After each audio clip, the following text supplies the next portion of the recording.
वासुदेवाय ओम नमो भगवते वासुदेवाय ओम नमो भगवते वासुदेवाय नमो विष्णुपदाय कृष्णपृष्ठाय भूतले श्रीमते भक्तिवेदांत स्वामी निति नामिने नमस्ते सरस्वती देवी गौरवाणी प्रचारिणे निर्विशेष शून्यवादी पाश्चात्य देशतारिणे जय श्री कृष्ण चैतन्य प्रभु नित्यानंद श्री अद्वैत गदाधर श्रीवासादि गौर भक्तवृंद हरे कृष्णा कृष्ण कृष्ण हरे हरे हरे राम राम राम हरे हरे मुखं करोति वाचालं पंगुं लंघयते गिरिं यत्कृपातमहं वन्दे श्रीगुरुं दीनतारिणे हरे Krishna.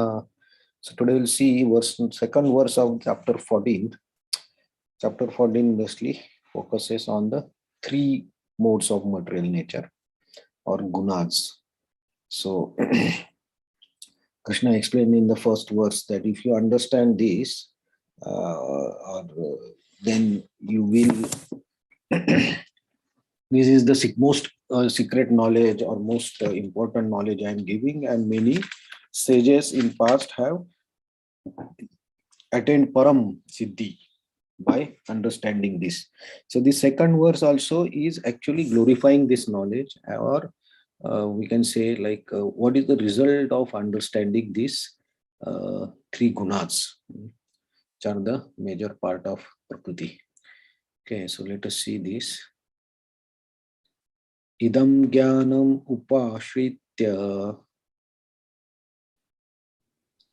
Idam jnanam upashritya mama sadharmayam agataha mama sadharmyam agataha sarge api nopajayante sarge apino bhajayante pralayena vyathanti cha. pralayena vyatanti cha. Okay, please chant. Idam jnanam upashritya mama sadharmyam agataha sarge apino bhajayante pralayena vyatanti cha.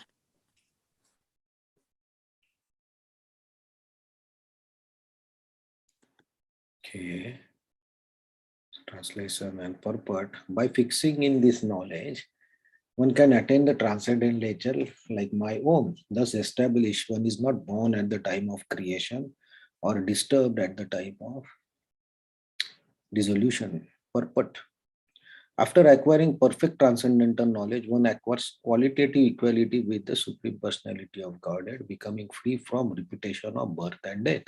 One does not, however, lose his identity as an individual soul. It is understood from Vedic literature that the liberated souls who have reached the transcendental planets of spiritual sky always look at to the lotus feet of the Supreme Lord, being engaged in transcendental loving service. So even after liberation, the devotees who do not lose their identities. Generally in material world, whatever knowledge we get is contaminated by three modes of material nature.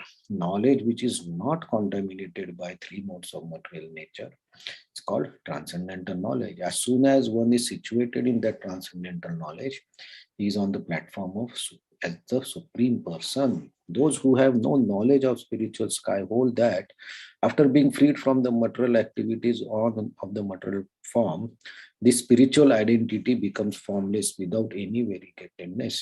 However, just as there is material variegatedness in this world, in the spiritual world also, the world there is also variegatedness.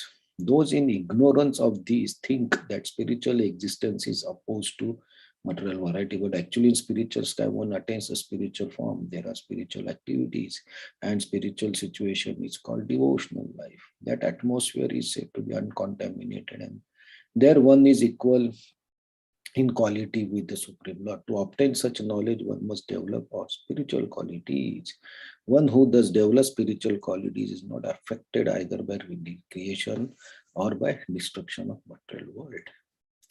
So Krishna here, in the first verse, Krishna said, like, if you understand this, yad jnatva.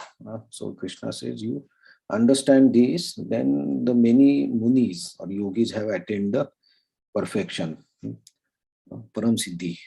Here the word used is upashritya, means take shelter, means surrender. So actually Krishna is telling that you take shelter of this knowledge. By taking shelter of this knowledge, you can attain the nature like me, like mama. So he's clearly saying I'm like Krishna. So what is the nature? It's not affected by the material modes, and not disturbed at the time of birth and death, and that's a spiritual nature. So here, no upajayante, born, and pralaye, annihilation or destruction. So in this time, in these both situations, the soul will not get disturbed. Why? Because it understands the real identity of the jiva or living being as not the material body, but at the spirit soul. So once you understand the spirit soul, that we are spirit soul, then we could not get disturbed by the problems of this. So this birth and death are the two problems, right, of the material life. So the jiva don't get disturbed. Also, between the birth and death, also there are so many other problems, right? Miseries from our body, miseries by others, miseries by nature, adi devik, adi bhautik, adi karmik. So the jiva will not get disturbed. So this is practically in whatever situations we are in our day-to-day life also, uh, we have problems. And when we have problems, we react. We react in different ways in different problems. And when there are no problems, is very less time when there are no problems. It's just that we forget the problems. Okay, so we say that as happiness. So happiness is actually we focus on the positive things. The problem still remains. For example, uh, say I'm very busy in office and I have to work long hours. Okay, so but when the weekend comes, maybe Saturday, Sunday, then I go out. So I go out, and for those 2 days, I go out, I enjoy, I do whatever I want. So actually, my office working hours are not reduced. It's still the same. So Monday, when the Monday starts, I'm going to be in the same state. But on the weekend, I think that problems is not there. Oh no, but the problem is there. But our focus is on different way of enjoying. So we forget the problem. But then it again comes.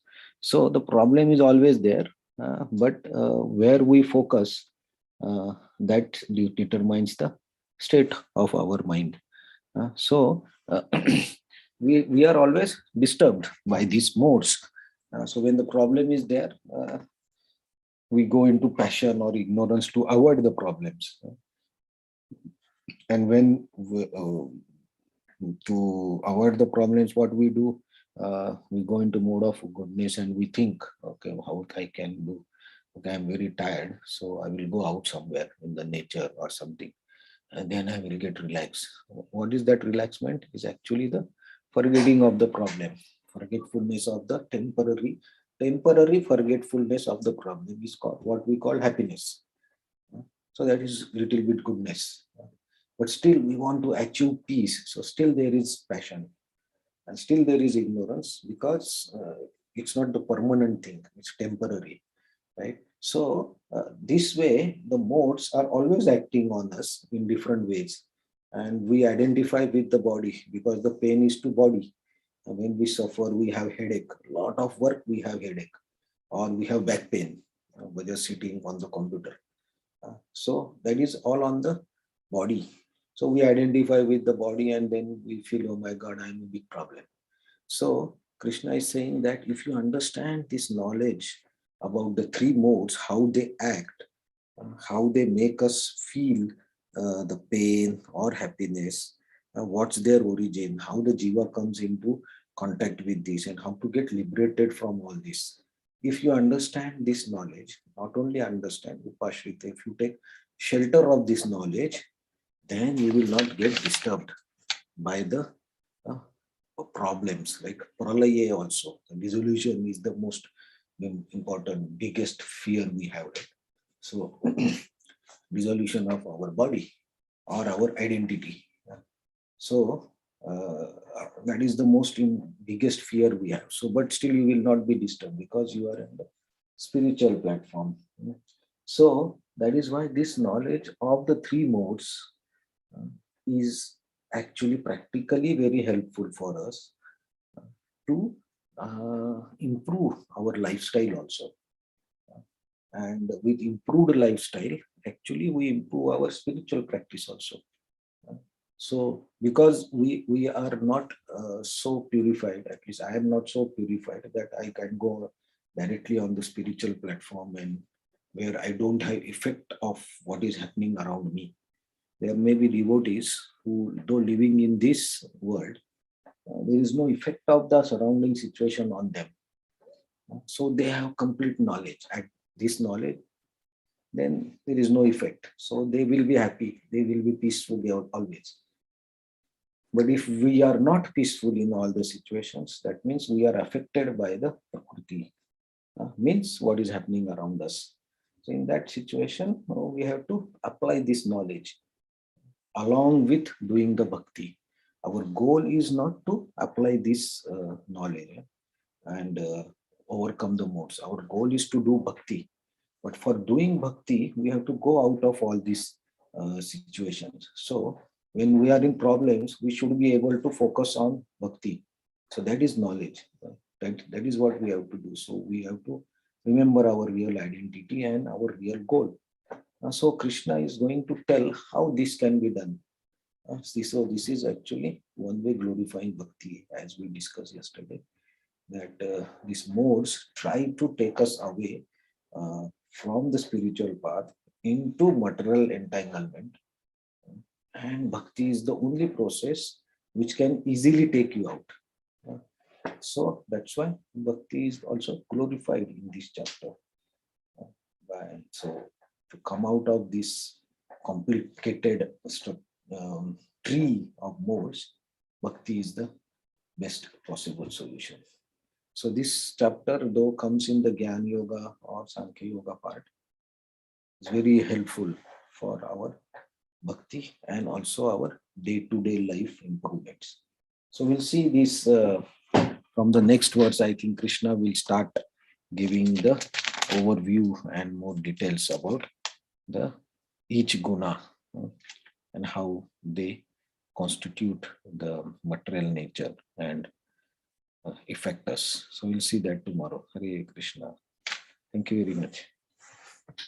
Sorry, it will end a little bit late today.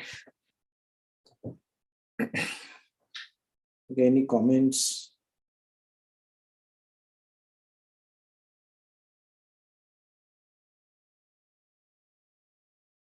Okay, Hare Krishna. Thank you very much.